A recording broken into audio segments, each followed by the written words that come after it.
Hi, my name's Dick N, and I've been asked by Maru to share my story. So I will try to get this done proficiently because I got a long story. I'm 76 years old, but I'm in 12-step programs. And my very first program, when I was a child, I grew up in an alcoholic and codependent environment, and I learned it well. So, and when I was growing up, I was a chronic alcoholic. I was in trouble. I've had all kinds of problems. But in 1980, I have a long drunk log with law and everything else. But what I have now in recovery is in 1980, July 4th, I entered a treatment center to I didn't want to get sober, but I wanted the law off my back. So I went into the treatment center to get that done, and a miracle happened. I started listening to what they were telling me in the treatment center for alcoholism at Hazelden, and I realized I really am an alcoholic. I thought I was just saying I was to get a break in court. So anyway, on July 4th, 1980, I entered Hazelden on a scam to get the law off my back. Well, I had a miracle happen. I actually, in the treatment, realized I am really messed up. I do need treatment, and I need to get a program. So when they released me from Hazelden, I graduated after 34 days. They had me pick a sponsor and have him come up and get me out of the treatment center and take me to my very first AA meeting. So he came up. It was a friend of mine in the family that's been in AA a long time, and he was willing to be my sponsor. He came up and signed a paper that he'd get me to a meeting, and he did.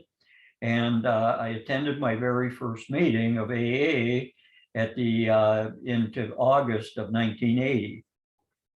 My very first meeting was in the hometown where I grew up. And the humor was, when I walked in there, I looked around and I made the joke. I said, oh, this is where they're holding the class reunions. All the people I drank with in school were there. And so we all laughed, and I knew a lot of people in there, and a lot of them were more sick than I was. I said, well, how did you get better? And they said, you just keep coming back to this program. And so I agreed. I says, okay. The first thing they told me is do 6 meetings. If you don't like us, we'll refund your misery. And I did my 6 meetings and thought I was done. And they said, no, it's going to take a little more than that. So I thought, okay, I'll do 12 meetings. Well, that was 41 years ago. And I've been going to meetings constantly, doing service work and living this program.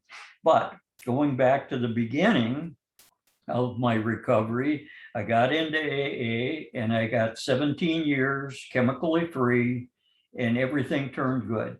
Got the law off my back. I got my credibility back, my family, my friends, everybody started trusting me again. And it was just a miracle what this program did just by me quitting drinking. And so I only had 1 year in AA, and my counselor friend from Hazelden said, you need to go to Al-Anon. And I said, no, I'm in AA and I don't need another program. I need to recover. And she said, yeah, well, you're not going to have an AA program if you don't get into Al-Anon. And that scared me because I don't ever want to drink again. And I said, oh, well, okay. So now I have 41 years in recovery intermittently with alcohol, but I also have 40 years in Al-Anon. So in Al-Anon, I learned, and AA, the big book says drinking was just a symptom of my problem. And I didn't know what that meant in the beginning, but I learned that the symptom is I thought alcohol would solve everything. When I drink, I get free. Well, it turned on me, and I'm facing criminal charges and stuff. So I said, well, I got nothing to lose by trying this. So what I did was I got in long enough, and AA and Al-Anon taught me not only drinking's a symptom of my problem. I used it because I couldn't handle reality. Well, Al-Anon started teaching me how to handle reality in the 12-step way, drinking and drinking friends and how it affects me. So what I did do was I kept going, and every program I'm in recovery of 12 steps says, keep coming back. That's what I heard in July 4th of 1980. And after 41 years, I'm still hearing it in meetings all the time. Keep coming back. And come back if you want to, come back if you don't want to, come back if you're not sure, come back if you're in a fog, whatever, just keep coming back.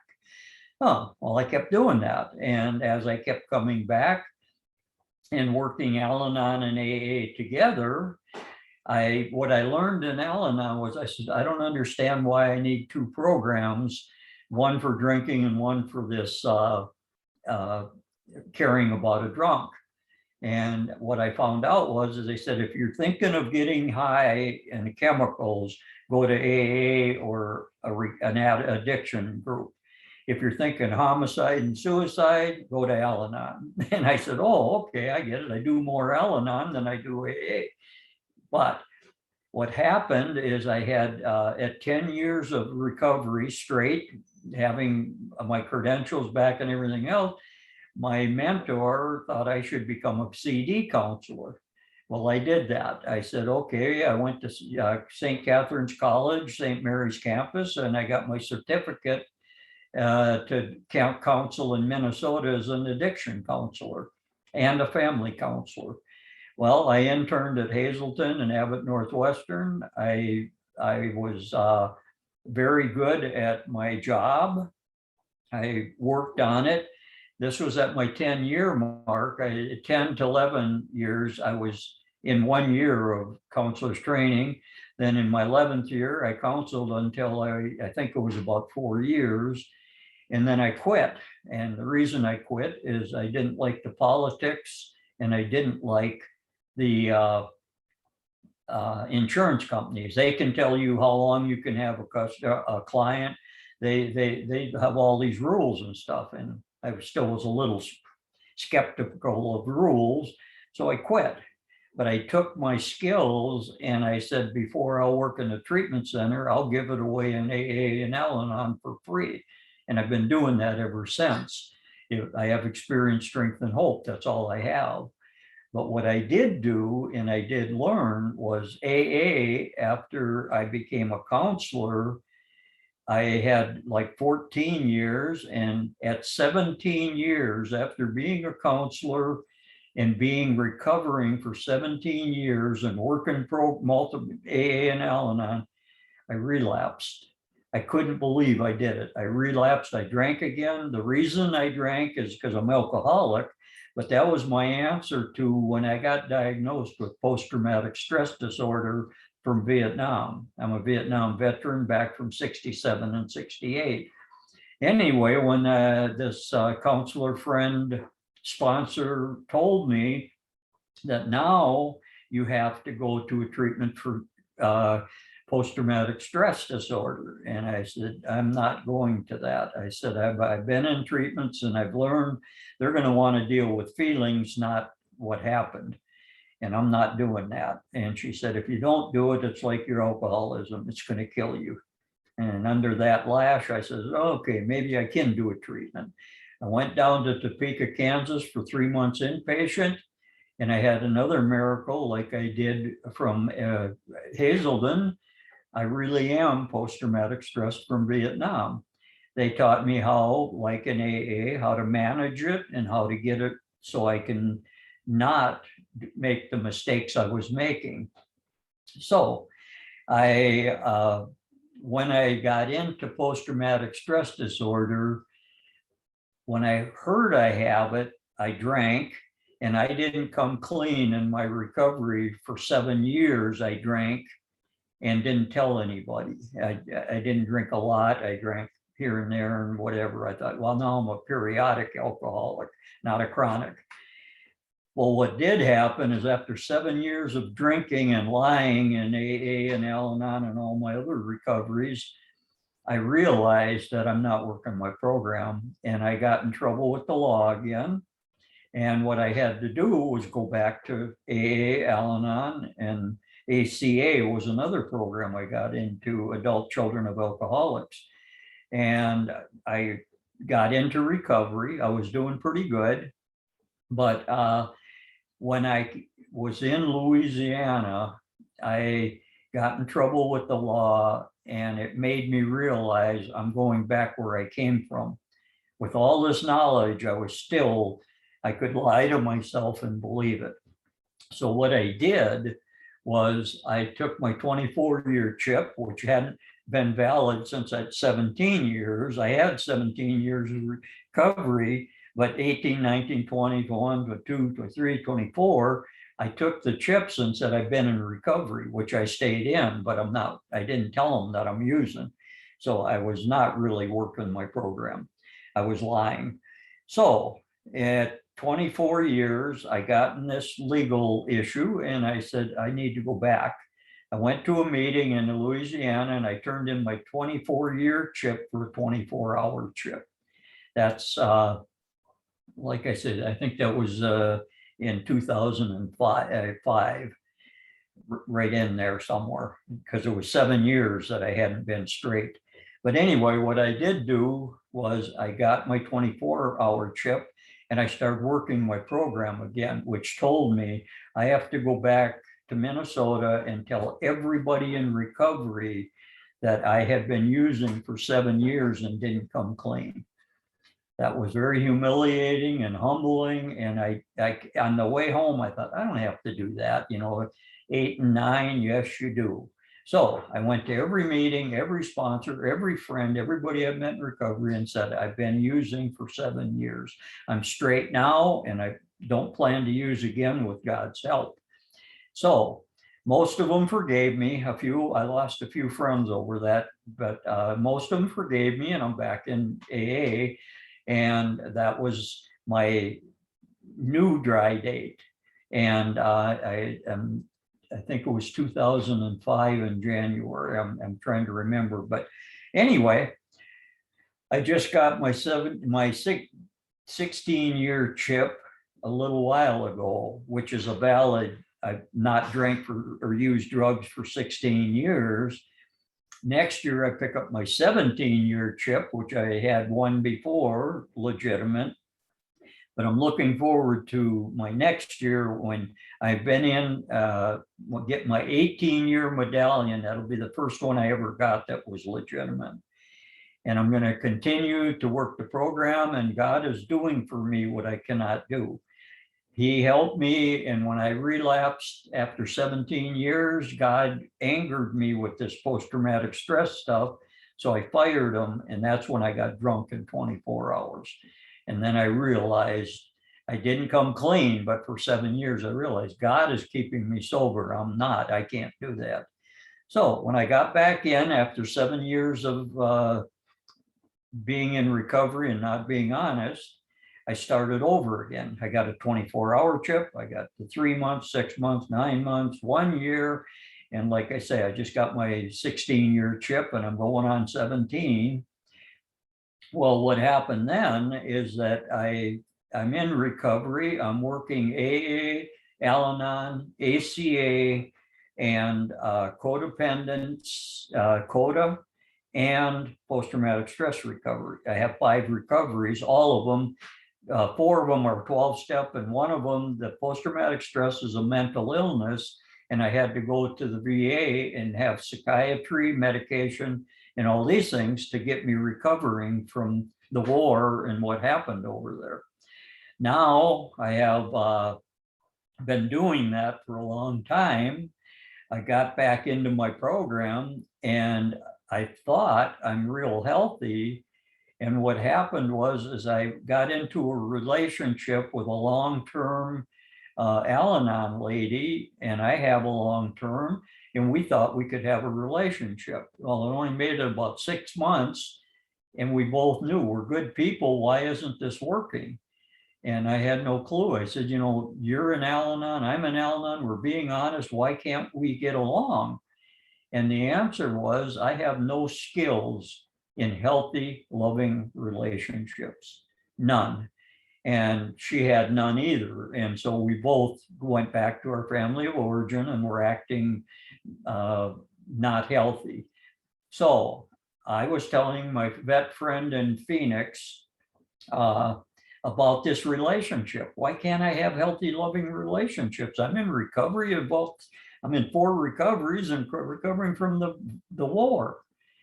He said everything I said about my relationship reminded him of his wife. She's in Coda. And at that time, this is back 10 or 11 years ago, I said, what's Coda? And he says, it's Codependence Anonymous. And I think you could use it. And I said, wait a minute, I've been in recovery for 41 years. I got all these programs. I don't need another program. And he said, what would you tell somebody who doesn't want to go and do that? And I said, I would tell them, try 6 meetings. You don't like it, they'll refund your misery and you can go on your way. I said, yeah, I've been through that thing 4 times now, and I got 4 programs. And then in post-traumatic stress, it was very similar. I got to do this the rest of my life. But instead, I do it one day or one moment at a time. So I went to my first CODA meeting. And I'm thinking, I almost did. I said, I don't think I belong here. And they said, why? And I said, I've been working 12-step programs for a long time, and I can't even get into one day at a time, and you want me to live in the moment. I don't think I'll be able to do that. And they said, why don't you give it a try? It can't hurt you. Made sense. I said, okay, I'll do the 6. And after that, they said, are you going to stay? And I said, no, I don't think this is working. And then I remembered that, it doesn't work overnight. It's going to take some more time. So I said, okay, I will commit to going to more meetings. I started CODA. I was in Phoenix, where CODA was originated by Ken and Mary, who wrote the big book. So I'm studying the big book. I'm doing my CODA recovery. And this opened up what AA, Al-Anon, ACA, and all the rest of them didn't open up was my feelings. And they told me in CODA, your feelings have freezer burn. You've frozen them for so long, you don't even know what feelings are. Well, I started to wake up these feelings in CODA, and I didn't like it because they were very unruly. They they were like kids that have never been disciplined. They're running all over the place. I don't understand them. I'm mad at them. Well, as I worked CODA and the steps and went through them all, I realized that why don't I know how to have healthy, loving relationships? It went back to my ACA starting. I come from a real nice family. They're good people, but they're dysfunctional. They do not do feelings. They're not honest. They have all these crazy rules, alcohol and codependency. I said, oh, everything I learned was not healthy. So now at whatever age I was, let's see, I think I started CODA 11 years ago, about 76, around my 60s, I'm in CODA. And I thought, wow, these feelings are not comfortable, but I kept working on them and I didn't quit CODA. I kept going and I kept working. And what happened to me was I started to see CODA working like AA, Al-Anon, ACA, and CODA and post-traumatic stress recovery. The promises will come true if you work the program or live the program. I did that and I stayed in it. Well, what happened was I didn't like CODA because it's stretching my comfort zone. But I stayed because I knew if I ever want to have a healthy, loving relationship, I'm going to have to learn some new skills. Well, I've been in it 10 or 11 years, and I have learned so much about how I was lying to myself, delusion and denial. In all my other programs, I thought I was working a good program, and in those I was. I'm doing good AA because I'm not chemically induced right now, and I haven't been for 16 years. I am not in Al-Anon for 40 years. I am not suicidal or homicidal. Those 2 programs worked. I got into ACA where I was defending my family. They're good people, they're nice people, but they're dysfunctional. And I had to get away from my family because my mentors and my sponsors said, you are not going to get emotional recovery in CODA as long as you're connected to this dysfunctional family. So I more or less divorced the family and went in and made CODA my family, which I have tons of brothers and sisters in CODA that are healthy. So I continued to go, and just like in AA and Al-Anon and these other programs, it doesn't happen fast. I wound up at 5 years, I'm just starting to get my feet on the ground. At 10 years, I'm starting to understand what I'm supposed to be doing. And after that, I can start really kind of doing it. So I stayed in CODA. I started to learn what healthy, loving relationships should be, what they look like, and what you do with them. And I wasn't good at it. I've been struggling. I'm working. I started with relationships with my sponsor in CODA, but I had a big awakening in CODA. Now, the most important relationship in my life and in my whole being is my relationship with my higher power. It's become real. And I pray and meditate. I do my recovery. Me and God, when I talk to God, it's real. It's not like something I don't know up there, but there's a higher power there, and I know it because it's helped me so much. So I got a new higher power, and he's not judgmental. He's loving and kind and good. So I'm increasing my relationship with this higher power in CODA deeper than I did any of my other programs. And I'm studying the Bible, the big book, all these other good literatures to have healthy, loving relationships. Well, as I grew in CODA, I started to realize how important, because as I was a counselor back in 1990, I know the 12 steps, but I started to see clearly what are the 12 steps designed to do for me. And that was to get me to get in a good relationship with my higher power. I did that. And after I did that, then I got in a good, he said, get in a good relationship with yourself. And I did. So here I am, I'm in a good relationship with my higher power. And he said, that's good. And I said, he said, now I want you to get in a good relationship with yourself. Well, I really know me, and I didn't think I was worthy of a good relationship. So what did happen was I started practicing the love I learned from God. He loves me unconditionally. So I tried to love myself unconditionally, and I got better at it. I'm not as bad as I thought I was. That's why my drunk log is pretty bad, and even my recovery is pretty shaky. Well, as I did this, I started to learn that I can be forgiven, and my higher power forgives me, and he wants me to have this good relationship with him and me. Well, I got pretty good at that. And I thought, now I'm on the right track. He says, no, now you got another lesson to learn. You have to take the love from me and the love of yourself, and you have to give that to everyone on the face of the earth. Everybody's a child of God, so love everybody. Oh, I don't think that'll ever happen. Well, I was wrong. In CODA, I love all humans. I don't like them all, and I don't want to be near some of them, but I love them. Every human is a child of God. So when I learned that, I really have no magic or no answers. I only have experience, strength, and hope. And I'm going to cover some of that experience, strength, and hope here, because I grew up very, very hard, alcoholic, codependent. I made a lot of bad choices. That's why I wound up in recovery. Legal, emotional, spiritual, everything. Everything was a mess in my life. What I did go through was, in my drinking days, I was first off alcoholic, then I'm codependent, and that led me through, I started drinking at 8 years old, and I didn't quit till I was 35. And then getting into AA, then I got into Al-Anon and started changing my character defects, which when I first got in, I don't have any character defects.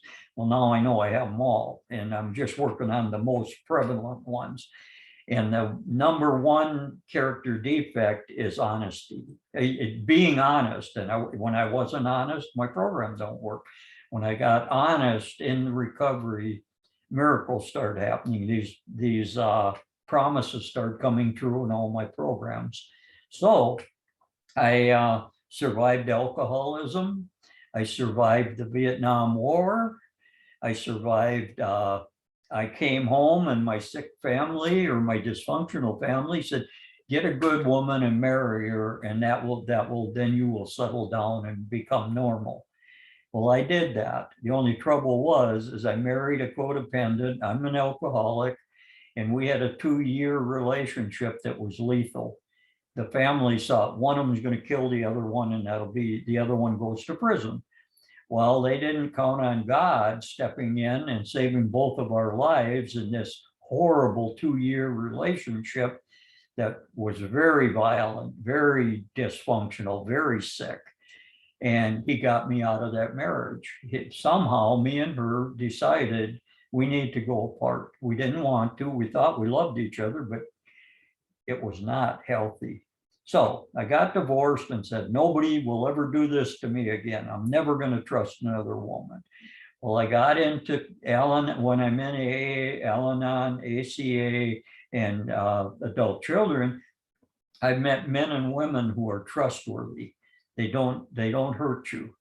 So I got out of my marriage, which was very violent and very lethal, but we survived it. And then I also got cancer. I had esophageal cancer, and I survived that. The doctor said, there's a very slim chance you're probably terminal. Well, here I am, I'm still alive. And they said, they did surgery. They cut my esophagus out along with a third of my stomach. And I didn't realize how tough the recovery would be. I still have GI issues. I still have residue from it, but my doctor told me, when you get feeling sorry for yourself from all the pain and suffering from the results of this major surgery, you just remember that you're lucky to be alive. And some days I didn't think it was so lucky because it's tough, but now I'm recovering from cancer, the violence, all this stuff. I'm recovering and I'm getting better. I haven't been violent in 41 years. And I didn't think that was possible. So now I'm not only not violent, I've turned loving and kind. People like me. In my recovery, I'm a different person. I relate to Paul in the Bible. He was killing the Christians and trying to wipe out Christianity when he got knocked off his horse, and he became one of the best witnesses for recovery, for Jesus.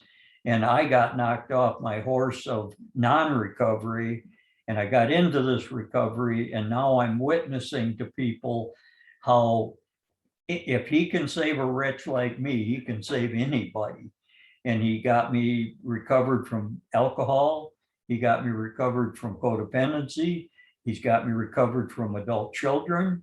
He's getting me recovered from codependency, quota. And he now he got me through post-traumatic stress recovery. All of these post-traumatic stress, I've been recovering 20 years. Well, while I was recovering from these, they're all, when I work my program, yeah, I get the promises come true. So anyway, I went on, and what else I did was this relationship with the higher power. I had no clue in all these years of 12-step programs how important 6 of the 12 steps talk about a higher power. One day I woke up and said, well, that must be important. Yeah, that's the most important thing I do today, is talking with God and trying to do his will, not mine. I'm advanced in 12 steps, where I learned 3 and 11 are the 2 steps that are real good God steps. In the morning, if you turn your life and will over to your higher power, that means it's none of your business anymore. You go to 11 and you pray and meditate on what he wants you to do, not what you want to do. So that was killing my self-will and opening me up to God's will, which took many years. And I'm still not sure exactly what God's will is, but I know it's recovering. That's what he wants me to do. Recover and share your story. That's about all I can do. But as I started doing this, I ran into all my character defects. And when I was in AA and lying, and when I was violent before my recovery, I had to clean up the mess, and I did. I've not been violent. I am not as sick as I was, but I'm still recovering. So these 12 steps got me into, he also saved me from cancer. And the doctors mentioned in the cancer surgery that your spirit life is very deep, because I was ready to die. That's what they're telling me was going to happen. You're probably not going to make it. I made out a will. I was all ready. I said, okay, this is a good idea, God. If I die on the operating table, I won't even know it, because they put me to sleep and I never wake up. That sounds good to me. Well, I did wake up, and I was in dire pain. I was real angry with God. I said, what did you do? I thought this was going to be the end.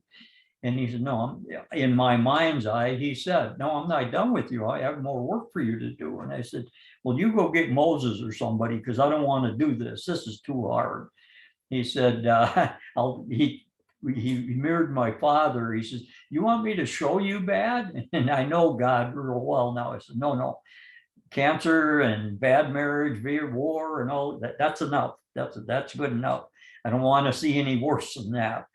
He said, okay, now I want you to start living this program and keep living the 12 steps. 1, I'm powerless. 2, there is a higher power. 3, I'm not it, and he can do it.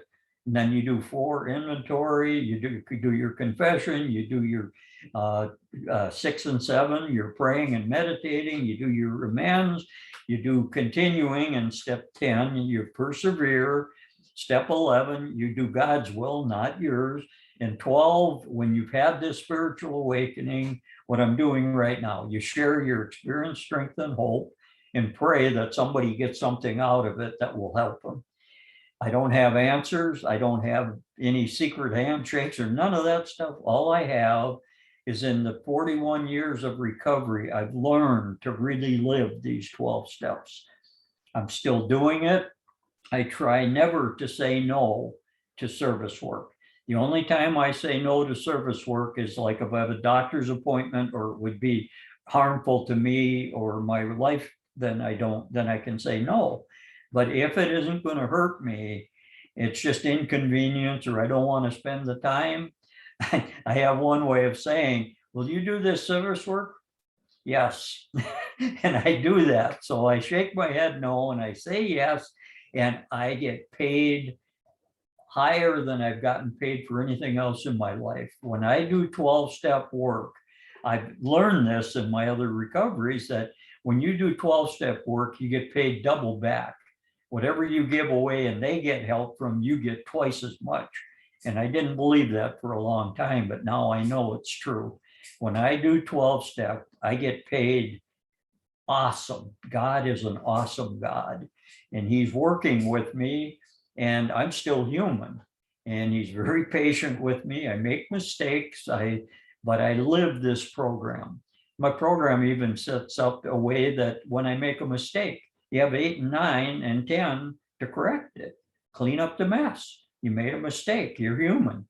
I didn't think I was human. I thought I was a special child of God and I'm above everybody else. He says, no, I love everybody equally. You're just one of my millions and billions of children, and I'm still working with you. I'm grateful that I have a loving higher power now. I have programs that I go to, every one of them. I go to AA, Al-Anon, ACA, CODA, and post-traumatic stress meetings. And they all, the thing that has happened to me in this 41 years is when I came in, all of these defects, all of these problems were running my life. I was totally unmanageable. I was powerless. I was a mess. When I got in these programs and started working this, what happened was I don't have alcohol or codependency or my adult bringing up or my post-traumatic stress or my codependency running my life.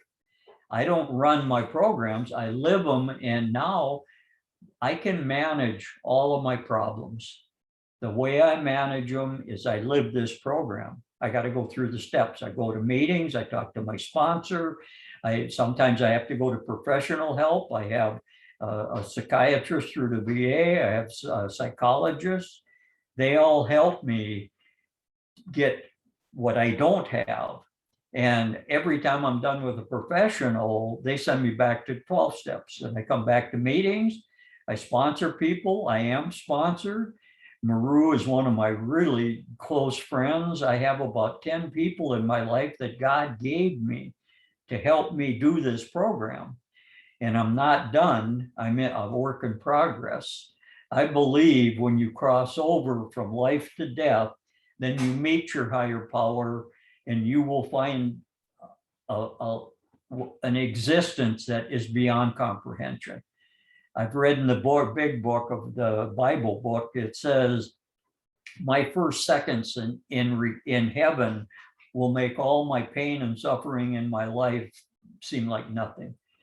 Heaven is going to be so beautiful. But I still am in a human form where I'm making mistakes, and I have to live and accept my humanness when I make a mistake. I don't like making mistakes. And when I do, I do 8 and 9 and 10, and I do. I make it up. I tell the person, I haven't been honest. This is my problem. And in my recovery, people forgive me. They say, hey, you hurt yourself worse than us. So I get forgiveness. I get people who love me. Now I'm getting into what I didn't have when I first started relationships is I'm honest.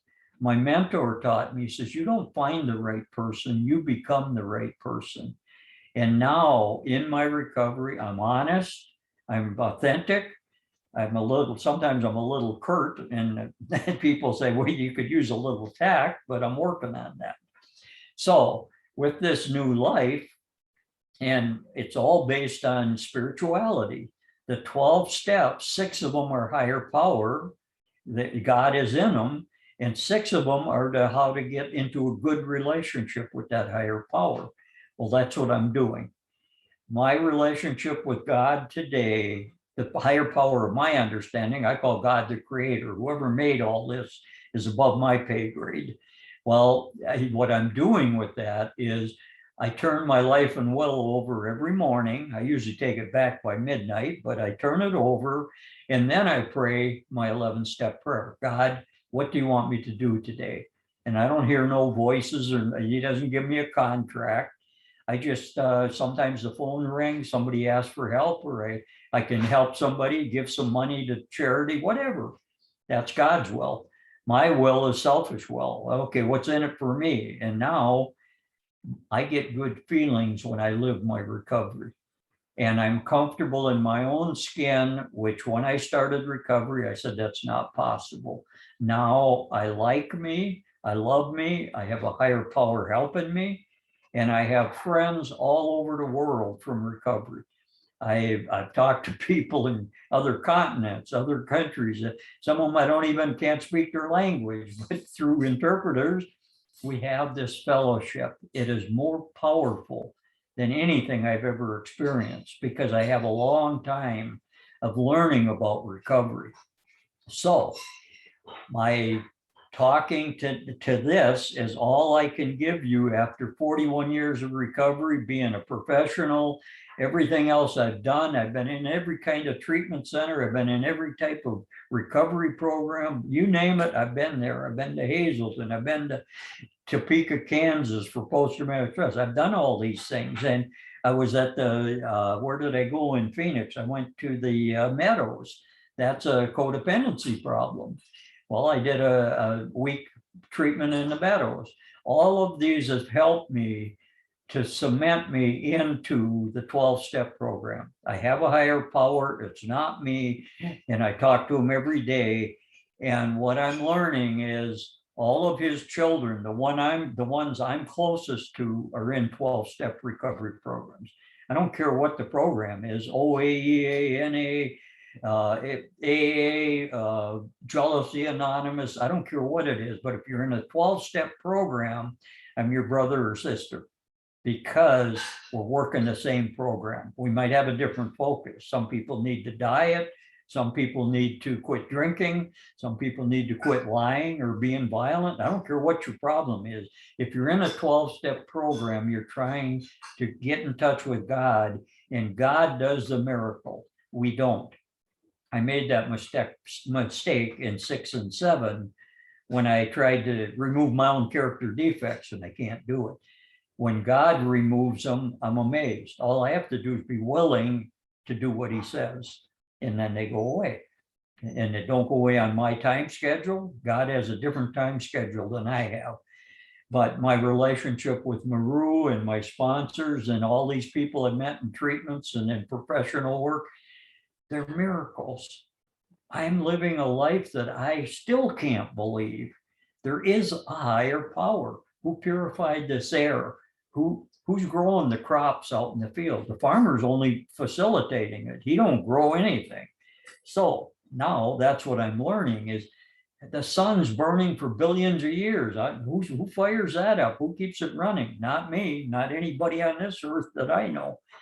The humility and the humbleness I get by acknowledging there is a creator God that I have no concept of.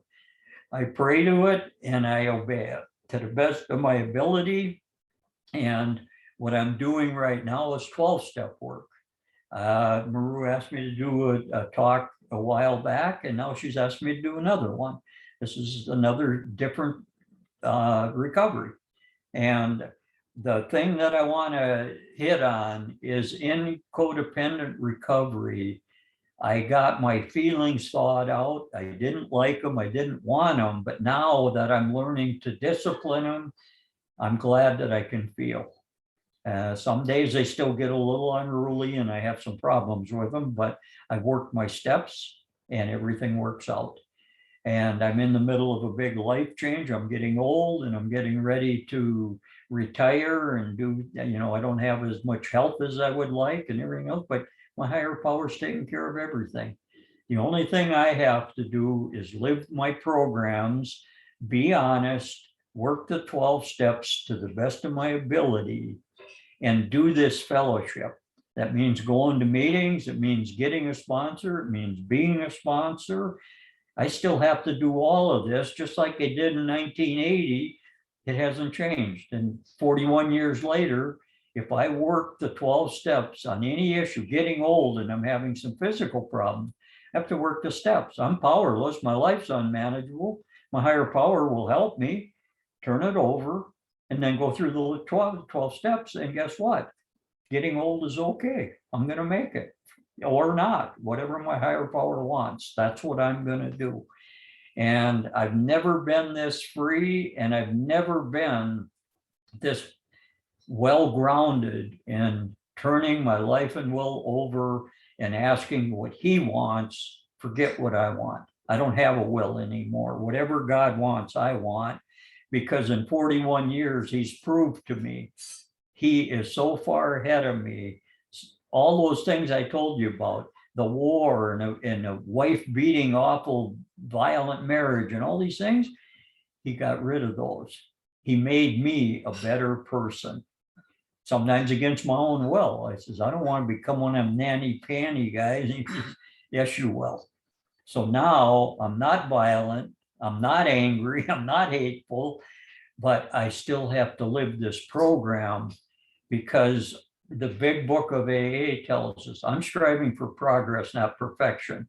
And one day I woke up to that in recovery and saying, oh, I'm going to have to live these 12 steps till the day I die. I pray the day I die, I will be doing something with the 12-step program. And if I do that, then I'm going to recover. And what recovery is, I'm how do they say it in the big book? I'm striving for progress, not perfection. when I was sicker in the old days, I thought I could perfect this program. Now I'm very aware I'm never going to perfect it. I'm not anywhere close. But I have a saying I learned in AA is I'm not what I ought to be and I'm not what I should be, but thank God I'm not what I used to be. God has taken that from me. I'm like Paul in the Bible. He was killing Christians. Then he had to witness that he was wrong and he had to go to work for Jesus. I'm doing the same thing. I didn't kill any Christians or anything, but I was a drunk and living the dark side of life for 35 years. And I thought it's sex, drugs, and rock and roll. Get out of my way. And then with treatments and all this stuff coming from recovery, now the most important thing in my life is my relationship with God and getting my soul to heaven, whatever that means. And how I do that is I live this program. I still go to meetings. I still sponsor. I'm still sponsored. Anytime I'm asked to do service work, I try to say yes. I'm doing the best I can. And something I learned from my football coach when I got done with a football game, he says, if you did the best you can and you left it all out there on the field, don't ever let anybody criticize you. And if you didn't do the best you can, I'm going to be on your back. And I said, okay, I know what that's like. So now I learned from one of my sponsees, I'm working the program to the best of my ability. Some days that's pretty shabby and some days that's pretty good. But whatever it is, my best is good enough for me. That I quit punishing myself and beating myself up for being human. I'm still human. I have fear, I have anger, I have all kinds of stuff, but it's not where it used to be. I haven't hurt anybody in 41 years. That lying in the middle of it, that cost me instead of having 41 years, I'm picking up next year, I'll pick up my 17-year chip. So I'm getting better and I'm still doing better. And what I care about in my recovery is pre-recovery, I have never left anything good back there. So I'm not going back there looking for stuff. I'm going to stay in recovery with God's help till the day I die. And then I will go to heaven in a awesome, it's going to be great. But I don't know what that is yet. I'm still human and he's working on me. And I love my program and my people. You know, I study the Bible, I study the literature and all my recoveries, and I'm getting deeper into it. And I have been forgiven for my past life, and he's still working on me. And I hope this talk helps somebody, anything. If you get anything out of this, thank your higher power, not the person. I have a mentor of mine that I was worshiping until God said one day, don't thank your mentor, thank me for putting you in touch with your mentor. Well, that's what I'm doing. I am so grateful to my higher power. I learned this in a meeting. Thank God he didn't give up on me when I gave up on myself. I've been depleted so many times, and all of these comes back to go to meetings, work your steps, and know that there's a creator power out there and it's not me. So like I say, whatever I've said today came out of my heart.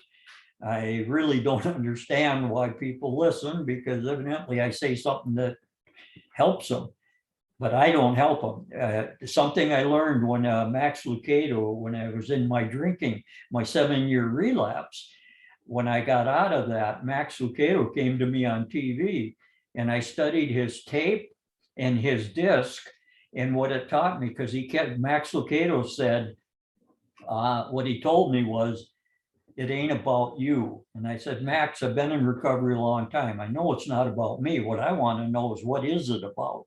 And he said on the TV, if you want to know what it's about, buy my tape and do my workbook. So I did. I ordered it. I did the workbook. I did the tape. And with the message that I needed to hear from Max Lucado at that time, getting back into recovery 16 years ago, was, it ain't about me. It ain't about you. It's how you reflect God to me and I reflect God to you. That's what it's about. And I hope I'm a good mirror. I hope I ask him, my utmost for your highest. It has nothing to do with me. I am very, very humble. God has been so forgiving to me. And he says, now I want you to forgive all the people that you judge. And I said, well, I'm working on that. I'm human and I'm getting better. And it is, because nobody ever asked me to make a tape or a video in my drinking days. The police made a few of them, but I don't want to see them again. So that's my story. I'm sticking to it. And I don't have answers, but I have a ton of experience, strength, and hope on how not to be, and a little bit on what to do. And it's all 12-step work. If you want to know what to do, go to any one of them recoveries and read the steps and the traditions, and you'll figure out what you got to do. So I'm going to close with that.